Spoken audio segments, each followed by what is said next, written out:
Hi friends, welcome to Tejas kitchen. ಇವತ್ತು ನಾವು ಬೆಂಡೆಕಾಯಿ ಮಸಾಲೆನ ತುಂಬ ರುಚಿಯಾಗಿ ತುಂಬ ಟೇಸ್ಟಿಯಾಗಿ ಹೇಗೆ ಮಾಡೋದು ಅಂತ ಹೇಳಿ ನೋಡೋಣ. ಈಗ ಒಂದು ಪ್ಯಾನ್ ತಗೊಂಡು ಅದರಲ್ಲಿ ಒಂದು 2 ಸ್ಪೂನ್ ಎಣ್ಣೆ ಹಾಕಿ ನಾವು ಮೊದಲೇ ಚೆನ್ನಾಗಿ ತೊಳೆದು ಒರೆಸಿ ಕಟ್ ಮಾಡಿ ಇಟ್ಕೊಂಡಿರೋಂಥ ಬೆಂಡೆಕಾಯಿನ ಸೇರಿಸ್ಕೊಂಡು ಚೆನ್ನಾಗಿ ಕಲರ್ ಚೇಂಜ್ ಆಗಿ ಅದರ ಅಂಟು ಕಡಿಮೆ ಆಗೋವರೆಗೂ ನೀಟಾಗಿ ಫ್ರೈ ಮಾಡ್ಕೊಳ್ಳೋಣ ಫ್ರೆಂಡ್ಸ್. ನಾವು ಎಷ್ಟು ಚೆನ್ನಾಗಿ ಬೆಂಡೆಕಾಯಿನ ಫ್ರೈ ಮಾಡ್ಕೊಳ್ತೀವೋ ಅದರ ರುಚಿ ಅಷ್ಟೊಂದು ಚೆನ್ನಾಗಿ ಟೇಸ್ಟಿಯಾಗಿರುತ್ತೆ. ನೋಡಿ, ಈಗ ಚೆನ್ನಾಗಿ ಬೆಂಡೆಕಾಯಿ ಫ್ರೈ ಆಗಿದೆಲ್ಲ. ಈಗ ಒಂದು ಬೌಲ್ಗೆ ಪಕ್ಕಕ್ಕೆ ತೆಗೆದು ಇಟ್ಕೊಳ್ಳೋಣ. ಈಗ ಒಂದು ಮಿಕ್ಸಿ ಜಾರಲ್ಲಿ ಮಸಾಲೆ ರೆಡಿ ಮಾಡ್ಕೊಳ್ಳೋಣ. ಇದಕ್ಕೋಸ್ಕರ ಒಂದು ಈರುಳ್ಳಿ, ಒಂದು 3 ಟೀ ಸ್ಪೂನಷ್ಟು ಕೊಬ್ಬರಿ ತುರಿ ಸೇರಿಸ್ಕೊಳ್ಳೋಣ. 2 ಟೊಮೆಟೊ ಚಿಕ್ಕದು ಹಾಕ್ಕೊಳ್ಳಿ, 2 ಟೊಮೆಟೊ, ಸ್ವಲ್ಪ ಕೊತ್ತಂಬರಿ ಸೊಪ್ಪು, 1 ಟೀ ಸ್ಪೂನಷ್ಟು ಧನಿಯಾ ಪುಡಿ, 1 ಟೀ ಸ್ಪೂನಷ್ಟು ಅಚ್ಚ ಖಾರದ ಪುಡಿ, ಸ್ವಲ್ಪ ಜೀರಿಗೆ ಪುಡಿ ಸೇರಿಸ್ಕೊಳ್ಳೋಣ. 2 ರಿಂದ 3 ಲವಂಗ, ಚಿಕ್ಕದೊಂದು ಪೀಸಷ್ಟು ಚಕ್ಕೆ ಸೇರಿಸ್ಕೊಳ್ಳೋಣ. ಇಲ್ಲಿ ನೋಡಿ, ಸ್ವಲ್ಪ ನಾವು ಇದಕ್ಕೆ ಅರಿಶಿಣದ ಪುಡಿ ಸೇರಿಸ್ಕೊಳ್ಳೋಣ. ಒಂಚೂರು ಬೆಳ್ಳುಳ್ಳಿ ಮತ್ತು ಸ್ವಲ್ಪ ಶುಂಠಿ ಸೇರಿಸ್ಕೊಳ್ಳೋಣ, ಒಂದು ಅರ್ಧ ಇಂಚಷ್ಟು.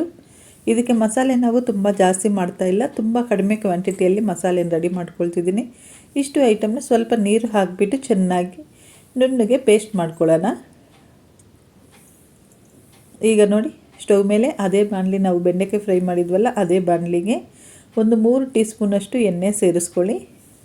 ಎಣ್ಣೆ ಚೆನ್ನಾಗಿ ಬಿಸಿ ಆದಮೇಲೆ ಸ್ವಲ್ಪ ಜೀರಿಗೆ ಮತ್ತು ಸ್ವಲ್ಪ ಸಾಸಿವೆ ಹಾಕ್ಕೊಂಡು ಒಂದು ಸತಿ ಫ್ರೈ ಮಾಡ್ಕೊಳ್ಳಿ.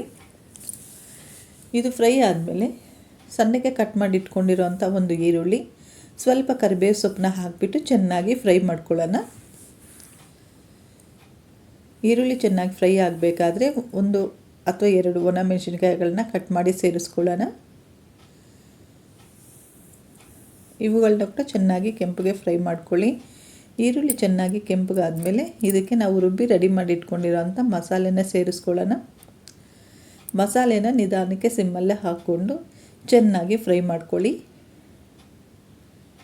ಮಸಾಲೆ ಚೆನ್ನಾಗಿ ಫ್ರೈ ಆದರೆ ನಮ್ಮ ಬೆಂಡೆಕಾಯಿ ಮಸಾಲ ತುಂಬ ರುಚಿಯಾಗಿರುತ್ತೆ ಫ್ರೆಂಡ್ಸ್. ನಿಧಾನಕ್ಕೆ ಚೆನ್ನಾಗಿ ಮುಚ್ಚಳ ಹಾಕಿ ಒಂದು 5 ರಿಂದ 10 ನಿಮಿಷ ಚೆನ್ನಾಗಿ ಫ್ರೈ ಮಾಡ್ಕೊಳ್ಳೋಣ. 10 ನಿಮಿಷದಲ್ಲಿ ಪೂರ್ತಿ ಮಸಾಲೆ ಸಾರೆಲ್ಲ ಮುಗಿದೋಗುತ್ತೆ. ಒಂದು 5 ನಿಮಿಷ ಚೆನ್ನಾಗಿ ಫ್ರೈ ಮಾಡ್ಕೊಳ್ಳಿ. ಮಧ್ಯದಲ್ಲಿ ಒಂದು 2 ನಿಮಿಷ ಮುಚ್ಚಳ ಹಾಕ್ಕೊಳ್ಳಿ. ಈಗ ನೋಡಿ, ಮೊದಲೇ ನಾವು ಫ್ರೈ ಮಾಡಿ ರೆಡಿ ಮಾಡಿ ಇಟ್ಕೊಂಡಿದ್ವಲ್ಲ ಬೆಂಡೆಕಾಯಿಗಳನ್ನ, ಈ ಬೆಂಡೆಕಾಯಿಗಳಿಗೆ ಸ್ವಲ್ಪ ಉಪ್ಪು ಸೇರಿಸ್ಕೊಂಡು ಮಕ್ಕಳಿಗೆ ಕೊಡಿ. ನೀವು ತಿನ್ನಿ, ತುಂಬ ಹೆಲ್ತಿಗೆ ಒಳ್ಳೆಯದು. ಮಕ್ಕಳಿಗೆ ತುಂಬ ಬುದ್ಧಿಶಕ್ತಿ ಚೆನ್ನಾಗಿ ಬರುತ್ತಂತೆ. ಎಕ್ಸಾಮ್ ಟೈಮಲ್ಲಿ ಮಕ್ಕಳಿಗೆ ನಾವು ಇದನ್ನು ಹೆಚ್ಚಿಗೆ ಮಾಡಿಕೊಡೋದ್ರಿಂದ ಮಕ್ಕಳಿಗೆ ತುಂಬ ಚೆನ್ನಾಗಿ ಓದ್ತಾರೆ. ನೋಡಿ, ಮಸಾಲೆ ಚೆನ್ನಾಗಿ ಫ್ರೈ ಆಗಿದೆ. ಈಗ ಇದಕ್ಕೆ ಒಂದು 2 ಕಪ್ಪಷ್ಟು ನೀರು ಸೇರಿಸ್ಕೊಳ್ಳೋಣ. ಅಥವಾ ನಿಮಗೆ ಗ್ರೇವಿ ಎಷ್ಟು ಬೇಕು, ನೀವು ಬೆಂಡೆಕಾಯಿ ಎಷ್ಟು ತೊಗೊಂಡಿದ್ದೀರೋ ಅದ್ರ ಮೇಲೆ ನೀರು ಡಿಪೆಂಡ್ ಆಗುತ್ತೆ. ಈಗ ಈ ನೀರನ್ನು ಸ್ವಲ್ಪ ಉಪ್ಪು ಸೇರಿಸ್ಕೊಂಡು ಚೆನ್ನಾಗಿ ಕುದಿಸ್ಕೊಳ್ಳೋಣ ಫ್ರೆಂಡ್ಸ್. ನೀರು ಚೆನ್ನಾಗಿ ಬೇಗ ಕುದಿಯೋದಕ್ಕೆ ಮುಚ್ಚಳ ಹಾಕಿಬಿಟ್ಟು 1 ನಿಮಿಷ ಕುದಿಸ್ಕೊಳ್ಳೋಣ. ಈ ನೀರು ಚೆನ್ನಾಗಿ ಕುದಿಬೇಕಾದ್ರೆ ನಾವು ಮೊದಲೇ ರೆಡಿ ಮಾಡಿ ಇಟ್ಕೊಂಡಿರೋಂಥ ಬೆಂಡೆಕಾಯಿಗಳನ್ನ ಸೇರಿಸ್ಕೊಳ್ಳೋಣ.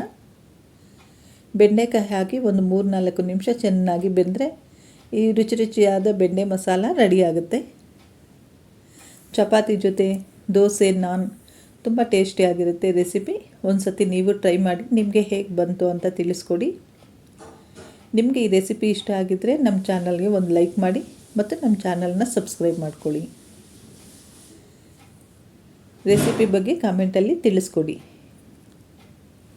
ನೋಡಿ, ಈಗ ಚೆನ್ನಾಗಿ ಬೆಂಡೆಕಾಯಿ ಮಸಾಲೆ ನೀರು ಜೊತೆ ಚೆನ್ನಾಗಿ ಹೊಂದ್ಕೊಂಡು ಎಲ್ಲ ಉಪ್ಪು ಖಾರ ಹಿಡಿದು ಚೆನ್ನಾಗಿ ರೆಡಿಯಾಗಿದೆ. ಈಗ ಕೊತ್ತಂಬರಿ ಸೊಪ್ಪು ಹಾಕಿ ಒಂದು 2 ನಿಮಿಷ ಬೆಂದರೆ ಸಾಕು. ಕೊತ್ತಂಬರಿ ಸೊಪ್ಪು ಹಾಕಿದ್ಮೇಲೆ ಮುಚ್ಚಳ ಹಾಕಿಬಿಟ್ಟು ಸ್ಟವ್ ಆಫ್ ಮಾಡಿಬಿಟ್ಟು 1 ನಿಮಿಷ ಆದಮೇಲೆ ಸ್ಟವ್ ಆಫ್ ಮಾಡಿಬಿಡಿ. ಬಿಸಿ ಬಿಸಿಯಾದ ಬೆಂಡೆಕಾಯಿ ಮಸಾಲ ರೆಡಿಯಾಗಿದೆ.